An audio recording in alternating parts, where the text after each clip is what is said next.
आज मैं कई दिनों से कुछ वीडियोस देख रहा हूं। उस वीडियोस में कुछ अंग्रेजों के नाजायज औलाद, कुछ अनपढ़, कुछ भड़वे ब्राह्मणों के कई शब्दों से अपमानित करने की कोशिश करते हैं और जाति पे बात उठाते हैं।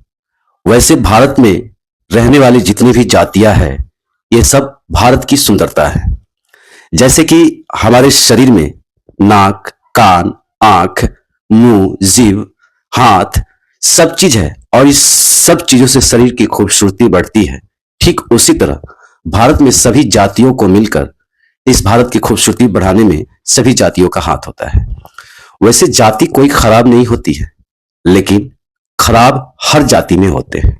जाति किसी को भी बदनाम नहीं करती है, लेकिन कुछ खराब नाजायज ताल्लुक रखने वाले लोग जाति को बदनाम करते हैं। ये देश भारत के संविधान से चलता है, न कि मनुस्मृति से। तो कुछ भड़वे कुछ दिनों से सोशल मीडिया पे ये कह रहे हैं कि मनुस्मृति में ये लिखा है, मनुस्मृति में ये लिखा है। अरे दोगले, मनुस्मृति कई हजार साल पहले इस देश में चलता था। कई हजार साल पहले, जब भी भारत देश बहुत बड़ा हुआ करता था, उस समय अफगानिस्तान की बंटवारा नहीं हुआ था, बांग्लादेश, पाकिस्तान, भूटान, बर्मा की बंटवारा नहीं हुआ था। भारत का क्षेत्रफल बहुत बड़ा था। उस समय मनुस्मृति का कानून चलता था, लेकिन माहौल बदलते गया और मनुस्मृति के अलावा और भी भारत में कानून आए।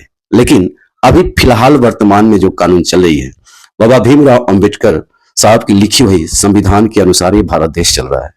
तो उन भड़वों, वो भड़वे जो है समाज में आग लगाने की कोशिश कर रहे हैं, कई समुदाय को उकसाने की कोशिश कर रहे हैं। कहते हैं कि मैं मनुस्मृति को जला दूंगा।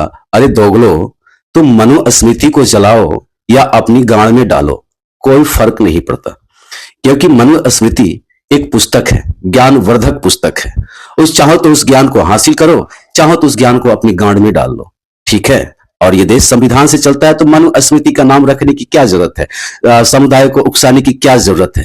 ये कहने की क्या जरूरत है कि हम संविधान को जलाएंगे? अगर तुम संविधान को जलाओगे तो कोई आगे निकल के आएगा